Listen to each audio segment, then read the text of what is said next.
What's up, guys? My name is Deft, and welcome back to some more Dark Souls 2. And I'm getting right into things. I decided not to level up because there's a the next bonfire is right around the corner, so not literally, but it's but a short ways away.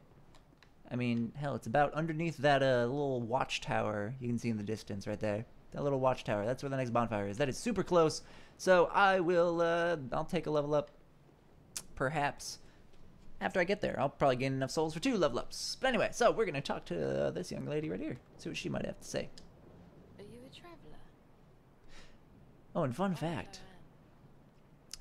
Yeah, fun fact. I thought because she was an ore stone trader, I always thought that she was just holding a rock. Because I never really looked hard enough, I guess. You know, and hell, it does look like a rock. It does look like a piece of ore. But, one day I decided to look from a different angle. I just sort of ended up. Yeah. It's a skull. Just going pretty Shakespearean on us right now. Just talking to us casually while holding a skull. Pretty beat up skull too. Looks like it's seen some wear and tear.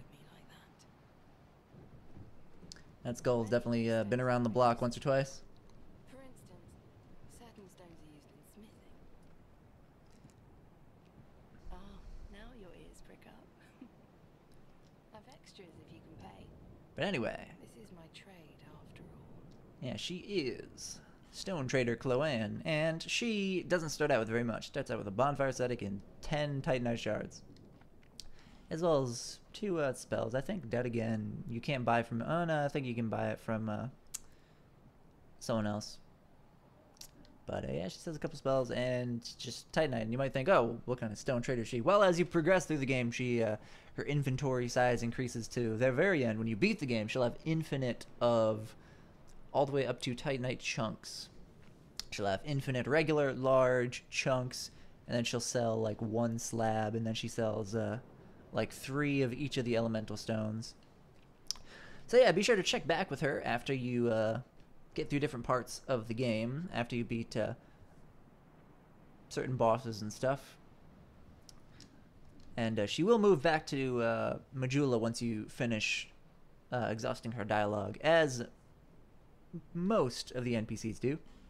I came here in search But anyway, for a stone. she's going to tell us about how The place is nothing like I was told. yeah, about how All this poison. her adventure was a little misguided in coming here in search of rare stones. You know, this Just go haplessly doesn't exactly seem like a place very rich in minerals These stones and the may like. look all the same, but to the So trained eye, perhaps not, perhaps at some each point, is unique.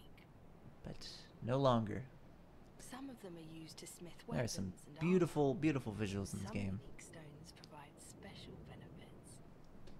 Some of them are extremely rare and should be used with great thrift. And that is true. None of the differences Quite true. these I'm trying to think of like the spot, rarest elemental stone.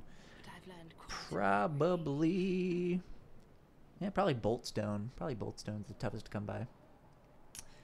The magic enchanting ones, the mundane ones, the raw ones.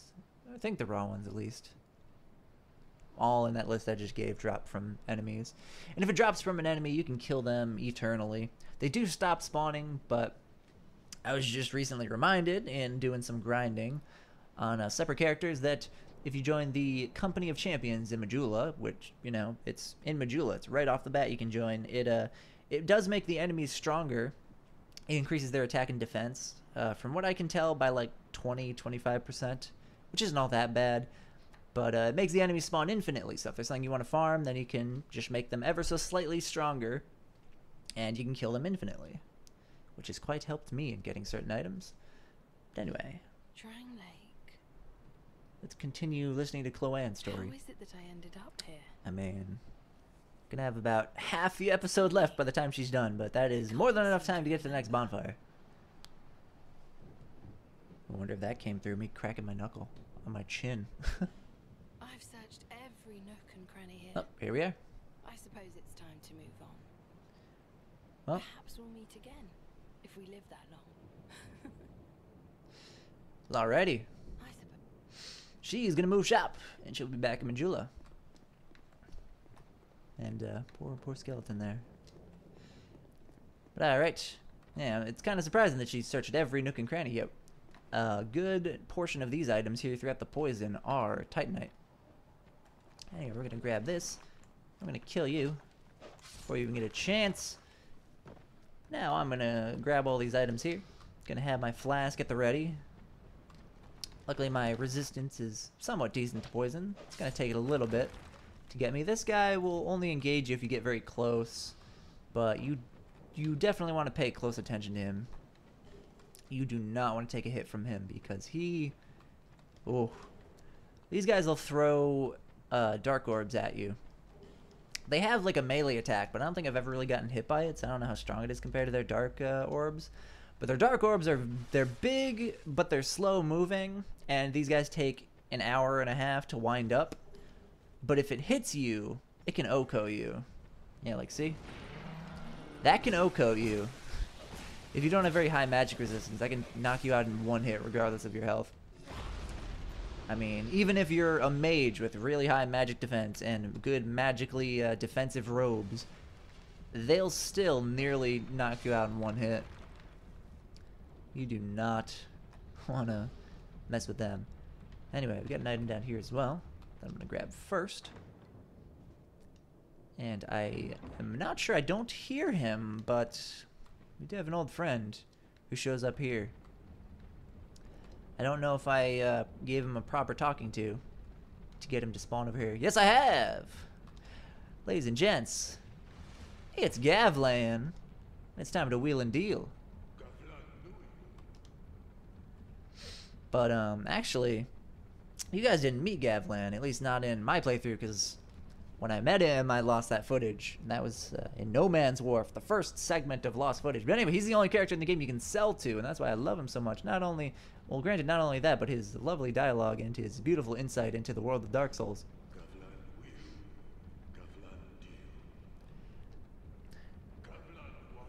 But, yeah, so I'm going to sell to him all my excess crap. And then we're going to get to that bonfire. Got a few minutes left to do that. You deal. I love this man so much. But yeah, he also, you guys didn't get a little peek at his wares. He sells the Ring of Giants to increase your poison. He also sells poison items, whether it be poison curing items or poison inflicting items. But anyway, I'm going to sell all this crap that I don't need, like the parrying dagger, bandit's knife. Yeah, let's get rid of you. Broken thief sword. Yeah, see ya. Short sword, you're decent enough. Broadsword, I can buy you. Bastard sword, I can buy you. Well, you got double C scaling. You might be decent, actually. Well, actually, we got the Drangleic sword. Though we need our strength way up for that. I don't know, maybe I'll keep them both. I'll hold on to that. Great sword, I probably won't be using you. This is a dexterity build. Falchion, I don't know, maybe I'll keep a backup falchion? Got a scimitar, mailbreaker. Yeah, scimitar I'll hold on to. Bandit axe, I'll sell all my strength-oriented weapons. And other stuff I don't really need. Like magic mace, morning star, craftsman's hammer. Like, this is going to be a dexterity build, so I don't really need any strength-based weapons. So maybe I'll hold on to some that are balanced. Let's see, like the twin blade. Even though should be getting the red iron twin blade in the near future, which is crazy good.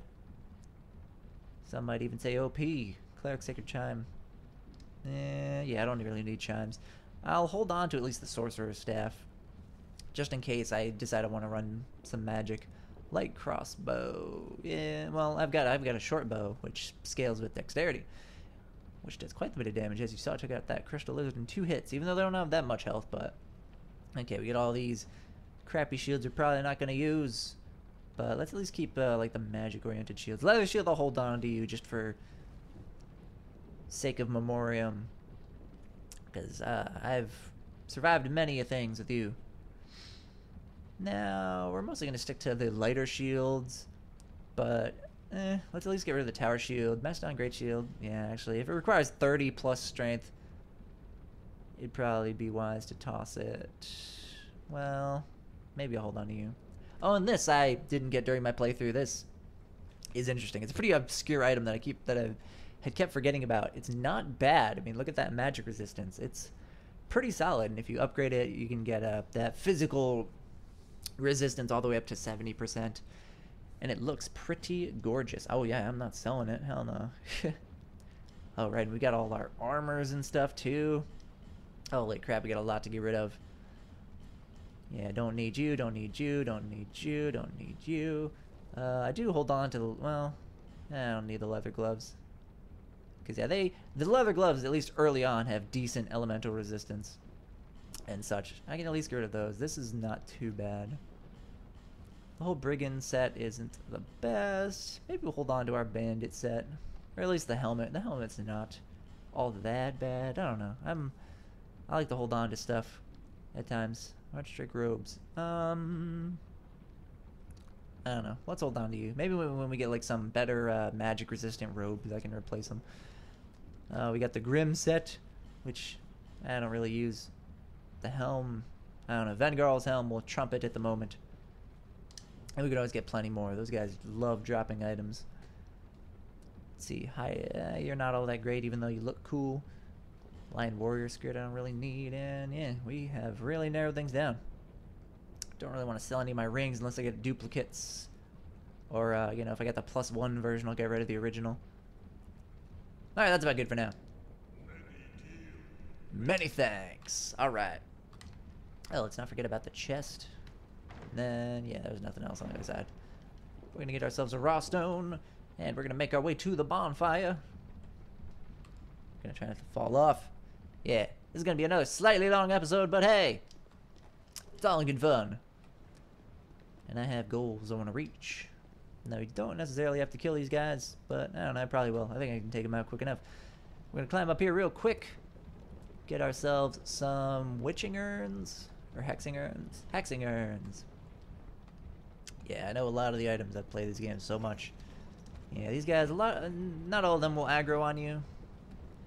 But you want to go up here. And you don't really have to worry about them because they always throw them just straight. They can't really aim upward. I don't think, at least. And we're going to pull this down. That's going to open up the gate down there. And we can either run through or we can kill all the baddies. And then proceed to run on through. But I'm thinking we're just going to run through. So we can go in here, turn this corner, and bonfire! So we're going to rest here at the bonfire. I'm going to travel to Majula, and I'm going to level up probably between episodes. So right now, I'm just going to say that I hope you guys enjoyed this episode of Dark Souls 2, and I hope you'll be joining me next time when we continue through the Harvest Valley and see what is waiting for us inside that big old castle, giant windmill, whatever you want to call it. But yeah, we'll be doing that next time. But until then, I'll be seeing you guys later. I'm out.